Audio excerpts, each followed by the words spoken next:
Épisode 7. Mr. Nobody. Je faisais nerveusement jouer mes doigts sur le bureau, les yeux rivés à l'écran de mon ordinateur. Mon genou tremblait.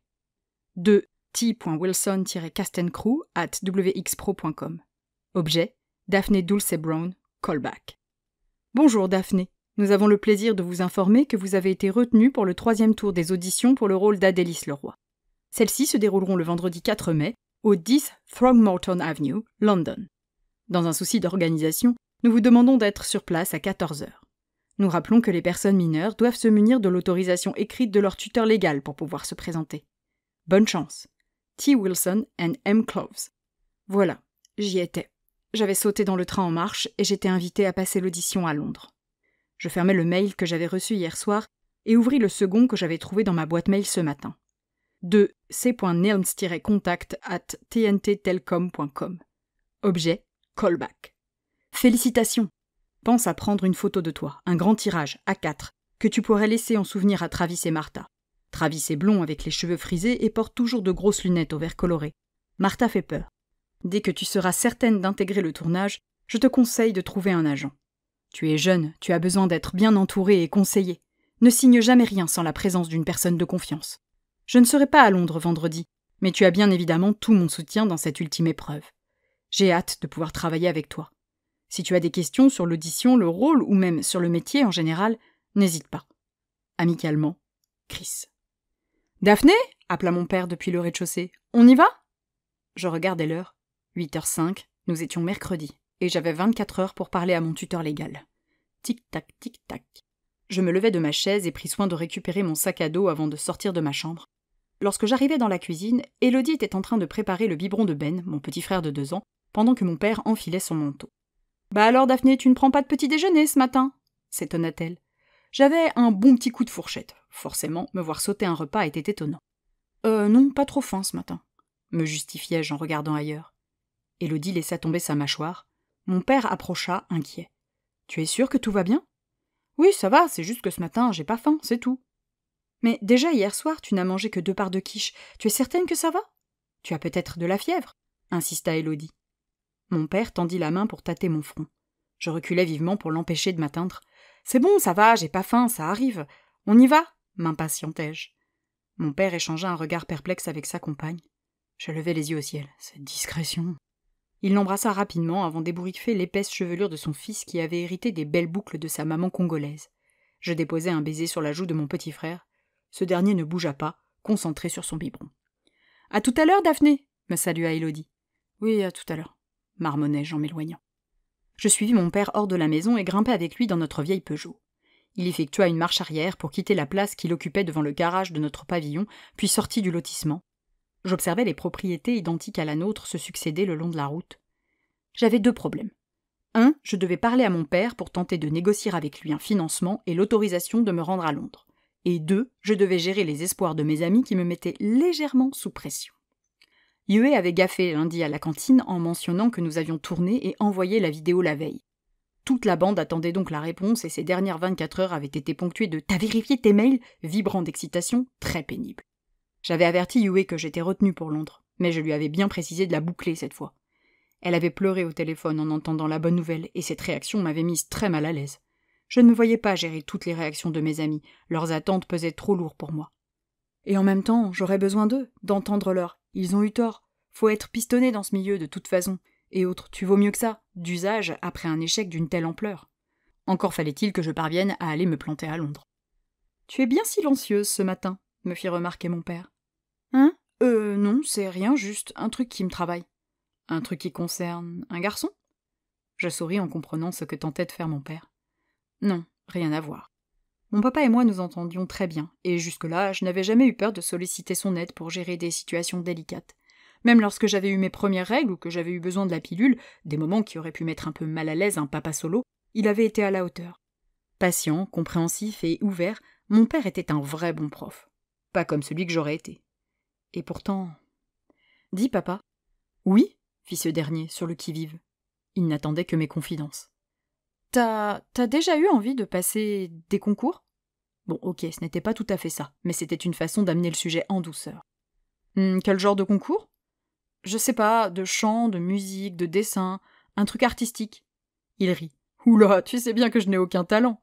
Oui, mais si tu en avais eu un et que tu avais eu une vraie belle occasion, est-ce que tu aurais fait tout ce que tu pouvais pour l'exploiter? Il prit son temps pour me répondre. Oui, reconnut-il après une bonne minute de réflexion. Si j'avais eu un talent, quel que soit celui-ci, oui, j'aurais fait tout mon possible pour le mettre à profit. C'est certain. J'avais mal posé ma question. Je n'avais pas de talent, ou en tout cas rien d'inné, à en juger par le nombre de prises qu'il nous avait fallu avec Yue pour obtenir un essai correct. 17. Et le résultat n'était même pas parfait. Mon père marqua l'arrêt devant mon lycée. Pourquoi me demandes-tu ça? Pour l'escrime? Non, pour rien. Merci papa, à tout à l'heure. Je l'embrassai rapidement sans lui laisser le temps d'ajouter quoi que ce soit et descendis de la voiture. Yue m'attendait devant le lycée, dansant d'un pied sur l'autre. Alors, t'as réussi à lui parler? M'agressa-t-elle, à peine arrivée devant elle. Je soupirai. Non, c'est super tendu. Pourquoi? Tu dois te grouiller! L'audition, c'est vendredi à 14h et il faut que tu réserves un billet d'avion ou de train, probablement un hôtel et... Je sais, l'arrêtai-je agacée. Mais c'est délicat de lui demander ça, c'est de l'argent foutu en l'air et... C'est un investissement, me corrigea-t-elle, tandis que nous passions les grilles pour entrer dans la cour du lycée. Et en plus, je vais louper 1 à 2 jours de cours. Tu connais mon père et l'importance qu'il accorde à l'école. C'est pour la bonne cause, argua-t-elle. Tout ça pour que je me plante lamentablement devant tout le staff chargé de la distribution. Moi, je dirais plutôt pour que tu commences la carrière que tu mérites. Je ris doucement. T'es trop optimiste. Et toi, pas assez. Daphné, t'as pas fait tout ce chemin pour abandonner là, quand même. Tu te rends compte de la chance que c'est? Je m'arrêtais d'un coup, exaspérée. Ah, mais c'est sans fin, en fait. À chaque fois, vous allez me jouer la petite chanson du « t'as pas le droit d'arrêter, t'as trop de chance, tu dois le faire, et gna gna gna ». Elle hocha la tête. Ah oui, carrément, confirma-t-elle son honte. Coucou les filles, nous salua Cléa en arrivant dans notre dos. Alors, Daphné, t'as eu la réponse? Yue et moi échangeâmes un regard inquiet. Cléa commençait à nous connaître et comprise sans difficulté. Elle tapa dans ses mains, euphorique. « Oh, t'es prise, c'est ça? C'est oui? Tu vas à Londres ?» Je serrai les mâchoires. En fait, oui, elle va à Londres, s'affola Yue, qui ne pouvait plus contenir sa joie. Elles se mirent à sautiller en piaillant toutes les deux. « Oh merde, Daphné, je suis tellement contente pour toi !» Cléa se jeta sur moi pour me prendre dans ses bras. Je levai les yeux au ciel dans son dos. Moi qui aspirais à la discrétion. « Ouais, enfin, on peut éviter d'en parler à Erwan, Tim et toute la clique ?»« Si tu veux, mais de toute façon, ils vont savoir que tu as réussi la première audition, » m'avertit Cléa en me lâchant. Je fronçai les sourcils. « Non, si vous tenez votre langue, personne n'en saura rien. » Elle me regarda par en dessous. « Si tu es absente jeudi et vendredi, ils vont comprendre.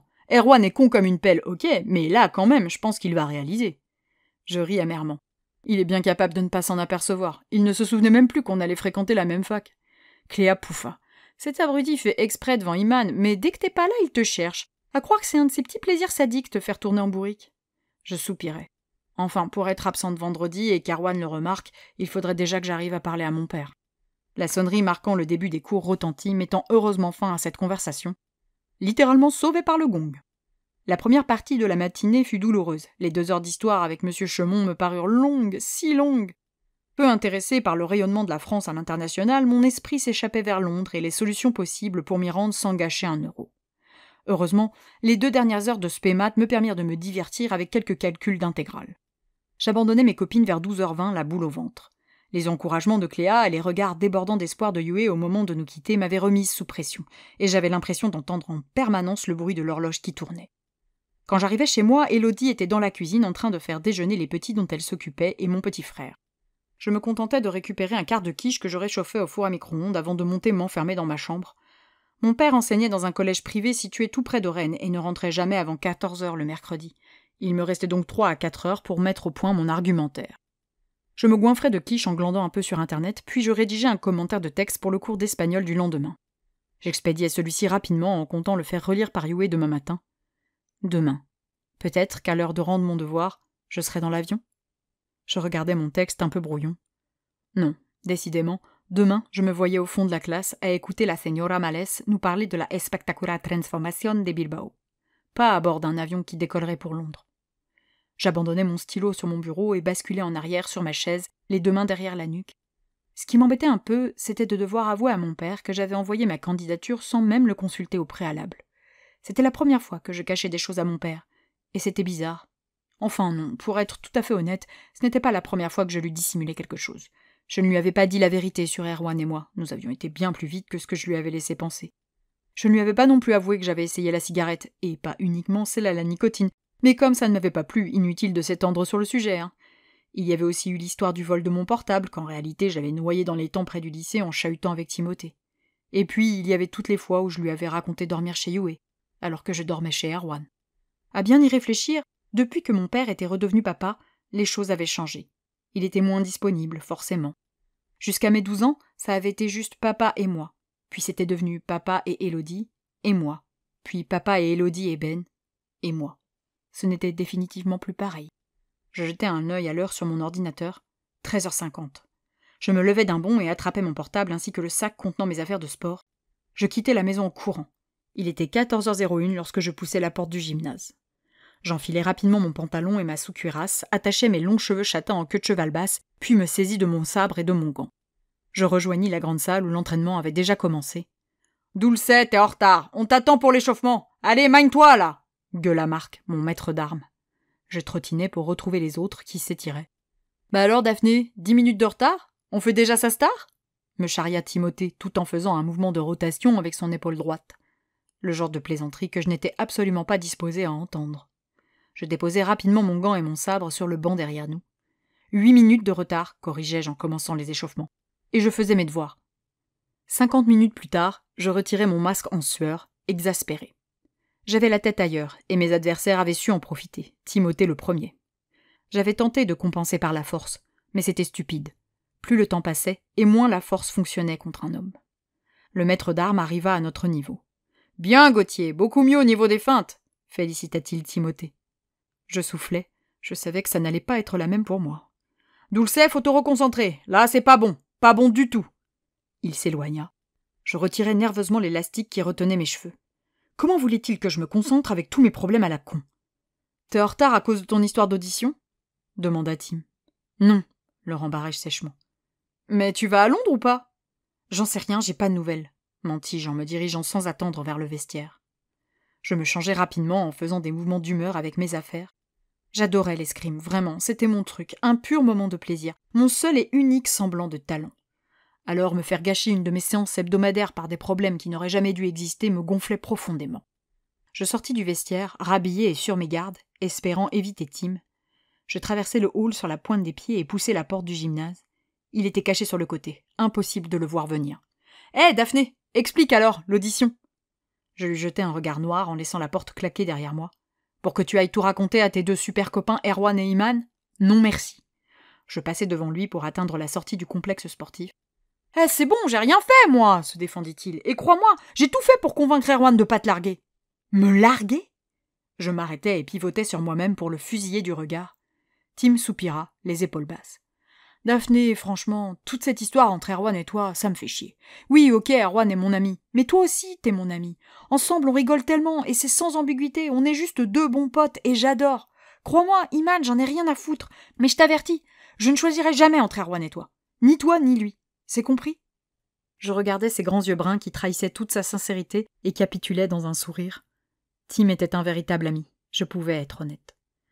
J'ai été retenue pour Londres, avouai-je, mais je ne sais pas trop comment en parler à mon père. « Pourquoi ? Il est pourtant cool, ton père. T'as peur qu'il dise non ?»« Je sais pas, l'argent surtout. »« Oh !» fit Tim, en réalisant que nos familles respectives n'avaient pas les mêmes moyens. Je regardais ailleurs. Entre le crédit de la maison et la voiture à changer, je ne pense pas qu'on puisse se permettre de dilapider 400 ou 500 € dans un voyage à Londres.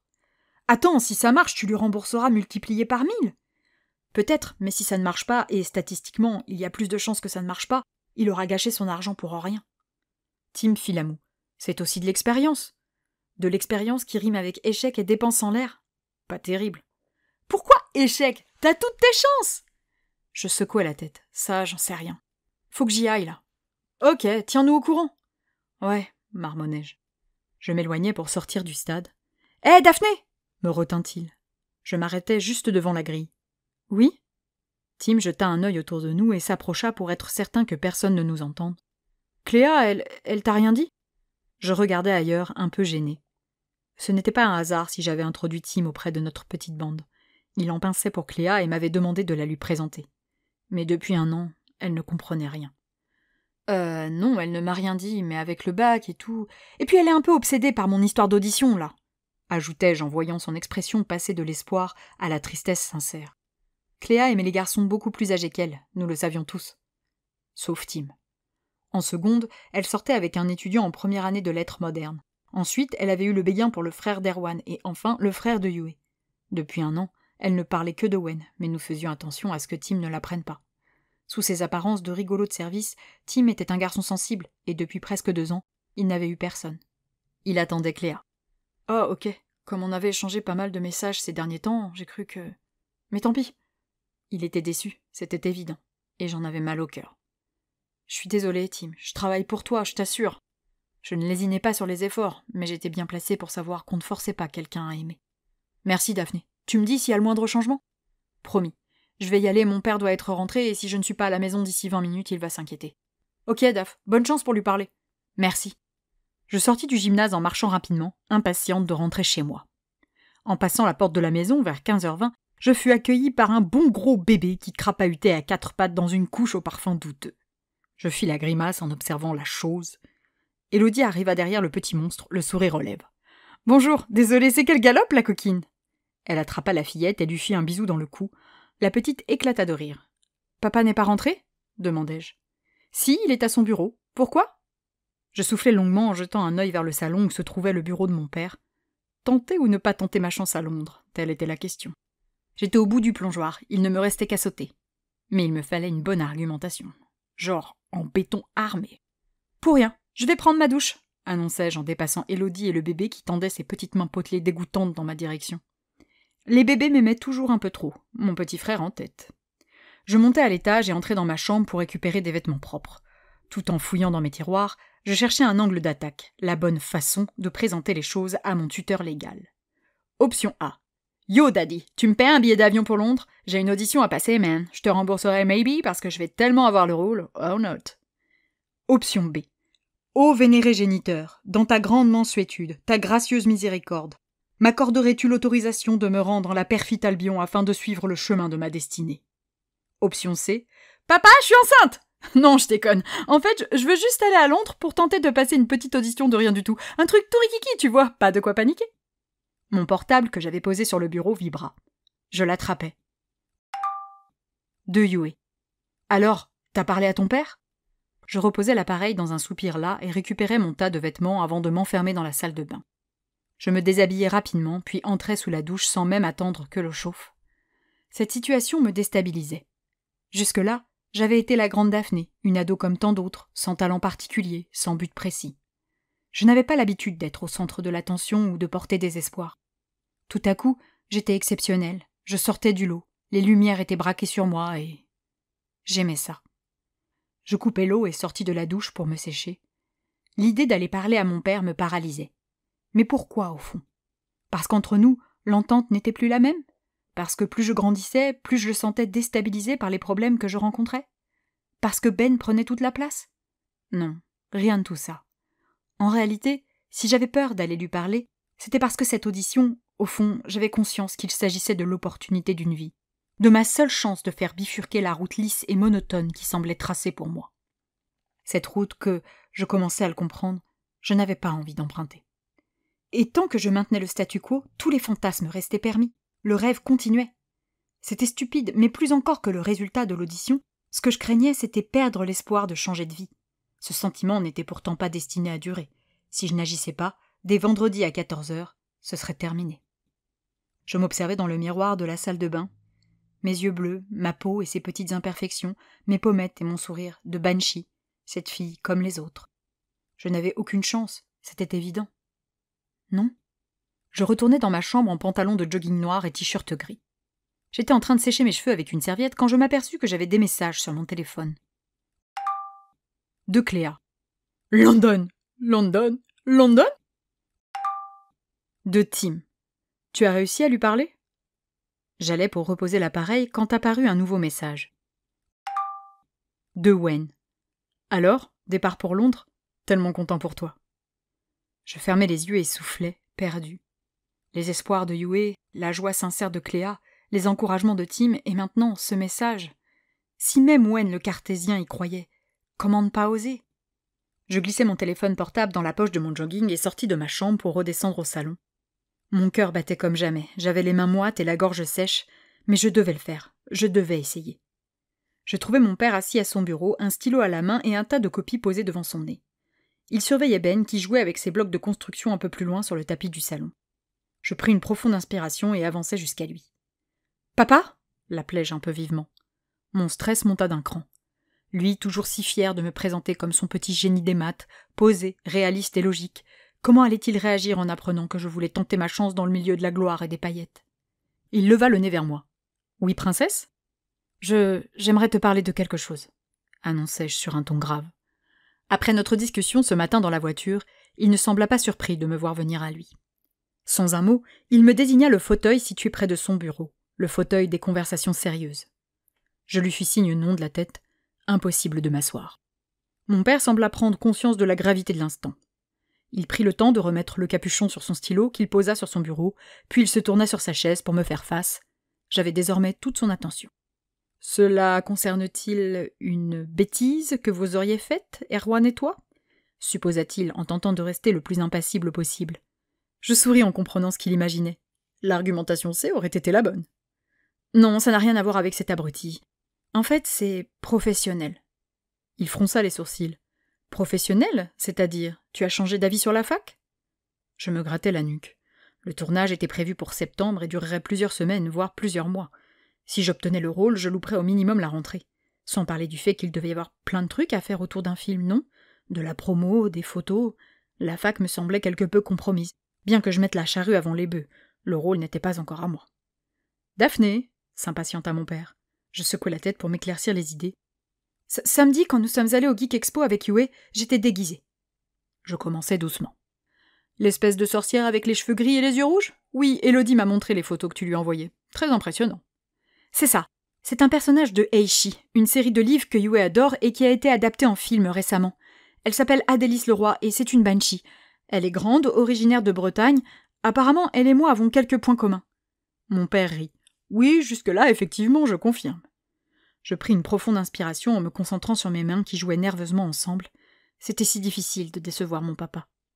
Ce personnage doit apparaître dans les films, mais l'actrice qui devait avoir le rôle s'est désistée. Il se trouve que le réalisateur du prochain film tenait une conférence samedi, et qu'il m'a vu dans la salle. Il a demandé à s'entretenir avec moi et m'a proposé de passer une audition. Mon père se redressa sur sa chaise, méfiant. « Attends, tu es sûr que ce bonhomme était bien réalisateur ?» Je souris. Oui, pas de doute là-dessus. Il est descendu directement de la scène pour parler à Yue. Il réfléchit un long moment, décontenancé par cette situation aussi bizarre qu'inédite. Je ne le quittais pas des yeux, dans l'expectative. « C'est énorme tout de même, » reprit-il enfin. « Et tu voudrais passer l'audition, c'est ça ?»« Eh bien, en fait, l'audition avait lieu jeudi dernier. »« Oh » fit mon père, visiblement déçu. « Mais il m'a demandé de lui envoyer une vidéo de moi jouant le texte qu'il m'a fourni par mail le soir même. » ajoutai-je précipitamment. Du coup, j'ai tourné la vidéo avec Yue, qui m'a aidé à comprendre le personnage, et je l'ai envoyé. « Et alors » s'enquit-il, son enthousiasme ravivé. « Alors, j'ai reçu un message hier m'annonçant que j'étais retenu pour le second tour des auditions, » dis-je en sautillant sur place, incapable de tempérer plus longtemps mon excitation. Je faisais tous les efforts du monde pour rester calme et réfléchi, mais la situation était tout de même dingue. « Mais c'est génial, ma puce !» s'exclama mon papa en bondissant de sa chaise. « Pourquoi tu ne m'as rien dit ? Je suis super content pour toi. Bon, je préfère tout de suite te mettre en garde, tu as peu de chances de réussir. Acteur, c'est un métier difficile et il y a beaucoup d'appelés pour peu de reçus. Mais ce sera une expérience formidable et si tu le prends comme tel, ce sera très enrichissant. » Oui, je ne m'emballe pas, ne t'en fais pas. Il y a juste un petit problème. Lequel ? La deuxième audition a lieu vendredi à 14h et c'est... « Vendredi 14h » m'interrompit-il, toujours aussi enjoué. « Attends, je devrais pouvoir me faire remplacer une journée pour t'accompagner. C'est à Paris, j'imagine. » Je serrai les mâchoires. « Non, c'est à Londres. » Il se figea. « À Londres ?» La déception était perceptible dans sa voix. Je confirmai d'un discret coup de menton, les lèvres serrées. Mon père passa la main dans ses cheveux mi-longs. Waouh, je n'avais naïvement pas envisagé qu'il s'agissait d'un projet international. L'autrice est irlandaise et c'est produit par la Warner. Le réalisateur et les acteurs principaux sont américains, les seconds rôles sont irlandais, écossais ou gallois. Ah, c'est très éclectique, en effet, mais... Il fronça les sourcils. Tu as vraiment envie de faire ça ? De jouer la comédie devant tout le monde, de faire semblant ? Ça te plairait ? Je haussai les épaules. Jusque-là, je n'y avais jamais vraiment pensé. Je veux dire, ça paraît tellement inaccessible. Mais là, j'ai l'impression que j'ai quelque chose à tenter. En l'échange d'un regard, je compris que mon père partageait mon opinion. Il se frotta le menton, soucieux. Le problème, Daphné, c'est que je peux m'absenter une journée, mais pas plus. Or, pour Londres, il faudrait partir sur 2, voire 3 jours, et je ne peux pas avec la préparation du brevet. Élodie, suggérais-je sans trop y croire. Élodie garde les enfants, elle ne peut pas se permettre de dire aux parents qu'elle ne les prendra pas du jour au lendemain. Ta grand-mère ne cautionnera jamais ce genre de choses. Le frère d'Élodie est en vacances. Non, je suis désolée, ma puce, mais je ne vois pas comment faire. Les parents de Yue, peut-être? Je fis la grimace. Avec le restaurant, je ne pense pas qu'ils puissent prendre 2 jours pour me faire une balade à Londres. Surtout pour entendre la mère de Yue répéter que ce métier était futile et inutile, que je perdais mon temps et gâchais mon potentiel. Je connaissais trop bien les leçons qu'elle rabâchait sans cesse à sa fille. Je ne vois pas qui pourrait t'accompagner. Ou j'y vais seule, proposai-je. Il me jeta un regard sévère. Daphné, tu es mineure, tu ne peux pas voyager sans adulte. Avec ton autorisation, si. Il secoua la tête. Non, je suis désolée, mais tu n'iras pas seule à Londres. Je lâchai un râle d'agacement. Tu ne me fais pas confiance. Alors là, ma fille, je te fais confiance à 2000%. En revanche, je ne fais confiance à aucun des blaireaux dont tu pourrais attirer l'attention. Je me mordis la lèvre. Il me fallait quelqu'un, un adulte, une personne fiable et responsable, capable de rassurer mon père. Quelqu'un de sérieux, qui parlerait anglais et qui connaîtrait Londres, ce serait l'idéal. Quelqu'un qui y croirait autant que moi ou qui, du moins, penserait que ça valait la peine de le tenter. Et soudain, il m'apparut comme une évidence. « Et si Wen m'accompagne ?»« Wen ?» répéta mon père, stupéfait par cette suggestion. « Mais tu crois qu'il aurait le temps? Ses études doivent beaucoup l'occuper. Il connaît bien Londres, il était en stage là-bas en 2e année. Et puis c'est un peu sa faute si j'en suis là, c'est lui qui m'a conseillé de me lancer. Je suis sûre qu'il dira oui. » Mon père soupira au pied du mur. « Bon, eh bien, si Wen accepte de t'accompagner, je veux bien t'aider à financer ton voyage. Ce sera ton cadeau d'anniversaire un peu en avance. »« Oh, merci, papa !» Je me jetai à son cou. J'allais pouvoir essayer, j'allais pouvoir tenter ma chance à Londres. Mon père me serra dans ses bras. « Ah, ma petite princesse, ne te fais pas trop d'illusions, hein. Garde la tête froide. »« Oui, ne t'en fais pas, » le rassurai-je. « Je sais que mes chances sont minces. » Nous restâmes quelques instants comme ça, avant que je ne me dégage de ses bras. « Je vais téléphoner à Wen, » annonçai-je. « Tu es sûr, il doit être occupé le mercredi après-midi, il a certainement cours. Attends ce soir, non? Je n'ai pas le temps. Si je dois réserver 2 billets d'avion et un hôtel, il ne faut pas que je traîne. » « Ok, mais n'insiste pas. S'il ne veut pas, c'est son droit. Tu n'as pas à l'obliger à quoi que ce soit, compris? »« Il va dire oui. Il va dire oui, » répétai-je pour me convaincre. Je montai dans ma chambre et fis claquer la porte derrière moi. Je pris mon portable pour choisir le numéro de Wen. Je lançai l'appel, puis collai l'appareil à mon oreille en faisant les 100 pas. « Il va dire oui. Il va dire oui, allez. »« Allô ?» répondit-il, visiblement surpris par mon appel. Il avait décroché vite, c'était un bon point. Son téléphone était avec lui, il n'était donc ni avec sa copine, ni en révision, je ne le dérangeais pas. « Wen, j'ai un énorme problème. »« Un énorme problème? Oula, qu'est-ce qui se passe ?» demandait-il sur un ton légèrement moqueur. « Tu sais que j'ai réussi la première audition. Yue ne parle que de ça. Félicitations d'ailleurs. » Je ris nerveusement. « Nous n'en sommes pas encore aux félicitations. Tout de même, c'est une forme de victoire. Du coup, c'est quoi ton énorme problème ? » « Eh bien, je dois me rendre à Londres pour la seconde audition, mais mon père ne pourra pas m'accompagner et Élodie garde les petits. Du coup, j'ai besoin d'un adulte, une personne de confiance pour m'escorter, et je me demandais si tu ne pourrais pas être cette personne. » Ma voix s'était faite toute menue sur la fin de ma phrase. J'avais tout misé sur le même numéro. C'était jackpot ou banqueroute. « Moi ?» s'étrangla-t-il. « Mais enfin, je ne peux pas. Oh, s'il te plaît, Wen, t'es mon seul espoir. »« Mais tu n'as vraiment personne d'autre ? J'ai moins de 48 heures pour me retourner, je dois réserver les billets ce soir si je veux partir demain. J'ai personne, il n'y a que toi qui puisse m'aider. Mais j'ai cours, et puis j'ai rendez-vous avec ma directrice de thèse vendredi matin. Non, je suis désolée, mais c'est impossible. Oh Wen, je t'en supplie, ce sera juste 1 ou 2 jours, tu ne paieras rien. Daphné, enfin, je m'occupe de tout, tu assures juste une présence adulte. Tu peux même emporter tous tes bouquins pour réviser. Tout ce que je te demande, c'est d'être là avec moi pour rassurer mon père. C'est tout. Il soupira. Tu as rendez-vous à quelle heure ? Il faut être sur place à 14h vendredi. Il prit quelques secondes pour réfléchir. Moi, j'étais en apnée, accrochée à mon téléphone. Dis oui, dis oui. Le mieux serait de partir demain après-midi ou demain soir au plus tard pour que nous n'ayons pas à courir le vendredi matin. De Bretagne, le plus simple, c'est l'avion depuis l'aéroport de Nantes. Tu dois pouvoir trouver des billets pour une centaine d'euros. En revanche, calcule bien pour le retour. Entre le trajet depuis Londres, l'enregistrement des bagages et les contrôles à passer, compte large par rapport à la fin de ton audition. Je tremblais. Mais ça veut dire que tu acceptes ? Il rit. Est-ce que j'ai vraiment le choix ? Si je refuse, ma sœur me fera la tête pour le restant de mes jours. Je me plaquai la main sur le cœur. Oh, merci, Wen, merci. Je te promets que je te revaudrai ça. Je te le jure. Laisse tomber. Concentre-toi sur ton audition, histoire qu'on ne se déplace pas pour rien. Par contre, je te préviens, on ne va pas là-bas pour jouer aux touristes. Je te chaperonne, d'accord, mais j'ai vraiment beaucoup de travail. Je passerai mon temps dans mes fiches ou bloqué devant mon ordinateur. C'est convenu ? Je me redressai au milieu de ma chambre, une main sur la tempe, au garde à vous. Pas de souci, je t'aiderai même à réviser si nécessaire. Et pour le retour, je dois impérativement voir William samedi matin. Et l'après-midi, j'ai rendez-vous avec Annelise. Donc, retour vendredi soir obligatoire. Pigé. Tiens-moi au courant pour l'organisation. Je t'appelle dès que j'ai trouvé les billets. Dis à Yue qu'elle a le grand frère le plus génial de l'univers. Ouais, c'est ça, souffla-t-il, insensible au compliment. J'attends ton appel. Je raccrocherai immédiatement et me précipitai sur mon ordinateur, folle de joie. Londres, me voilà.